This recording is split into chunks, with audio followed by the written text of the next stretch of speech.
This is the Santa Catalina Mountain Range outside Tucson, Arizona. I'm visiting Tom Swetnam and his son Tyson. Tom knows a lot about trees.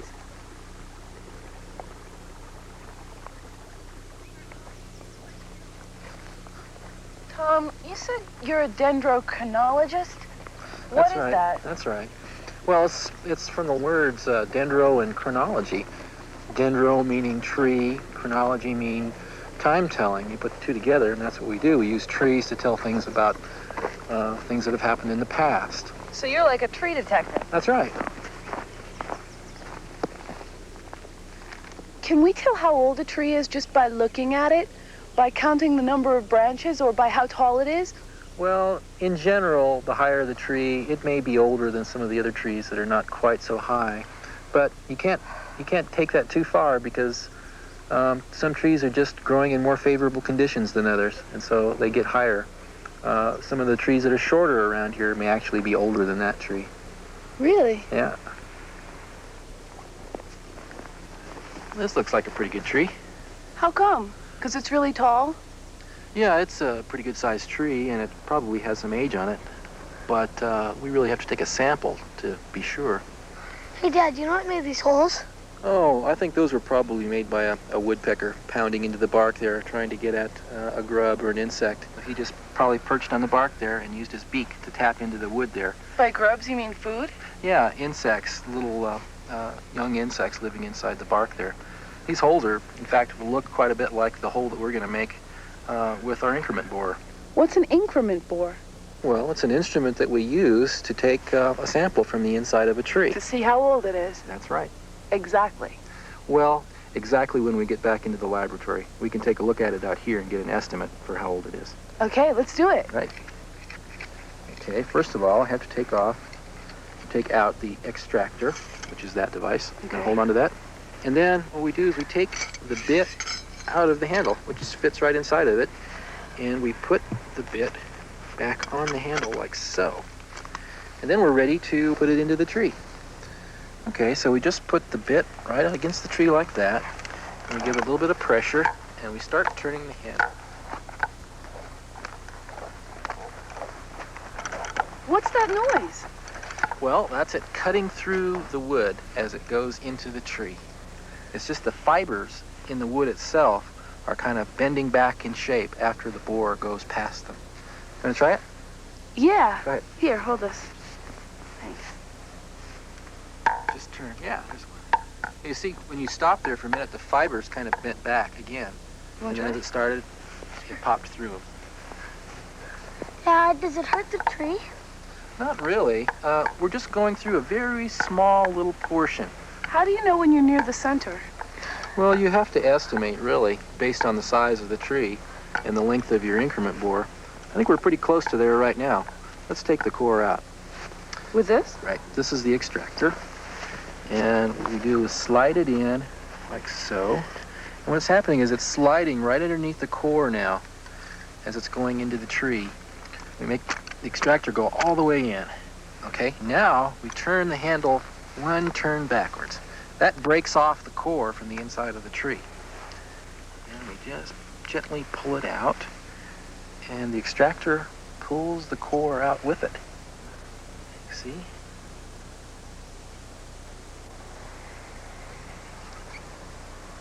Yeah, there we have it. Dad, how old do you think this tree is? Well, just looking at the number of rings and the size of them, I would estimate about 150 years old. So, Tom, when I go back home to my backyard, can I find out how old a tree is without using the increment bore? Well, not really. Unless it's a living tree and you've got one of these, you really can't tell how old a tree is. But if you can find a stump, then you can look at the stump and tell how old that tree was. Tyson knew where to find a tree stump.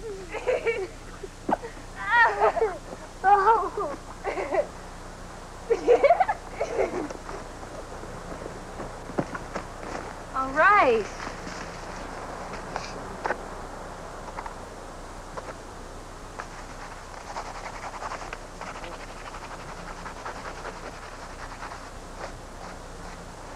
What can you tell from looking at the tree stump? Well, for one thing, you can see the rings all the way around the section of this tree right here. And what's kind of nice about this is that you can see the changing characteristics around the stem. Yeah, like these colors, like orange, yellow, and brown. Why are there those different colors? Well, you have kind of this brownish color here, which is what's called heartwood. And then you have a lighter colored yellowish wood that's called sapwood. The heartwood is really just dead wood. Some of the sapwood serves as to carry sap and fluids up and down the tree. Is that dead too? No, only part of it's dead. The outermost layer that goes around the stem is still alive. You mean you could cut out the whole center of the tree and the tree could go on living? Probably, because this wood in here is really just holding the tree up. Why are there some rings that are wider and some rings that are smaller? Yeah, that's a good observation. The wide and narrow rings are probably due to climate. We know that trees growing in this area, their growth is very dependent on precipitation during the year, that is, rainfall and snowfall. So in a year like this, that had a very wide ring, there was probably quite a bit of precipitation, rainfall during that year, which helped the tree to grow. In a year like this, with a very small ring, There was probably very little rain at all. that's right, so the tree didn't grow very much. I see. We went back to Tom's lab at the University of Arizona. He told me that the only way to really look at our sample was through a microscope. This is really the good part, when we get back to the lab after a day of walking around in the woods and taking samples, and you can get back and actually look at your core sample. What especially we want to look for are for patterns in the rings. Like light, dark, light, Dark, light, dark, light, dark. light, dark. That's right. The lighter colored wood is formed in the spring and summer months, and the darker colored wood is formed in the fall. Do the trees grow in the winter? No, after the fall months, the tree really stops growing, and it doesn't begin growing again until the next spring.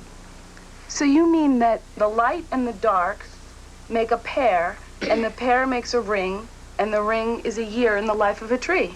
Exactly right. Let's start counting. Can you see anything? Yeah. I can see all the dark and light colors. With the microscope here in the lab, we can date each one of those rings exactly to the specific year that it was formed. Now we're ready to count the rings and store the information in the computer. 101, 102, 103, 104, 105, 106, 107, 108, 109, 110, 111. That's all. That's the last ring. Okay. All right, we have 111 rings, and we sampled our core this year.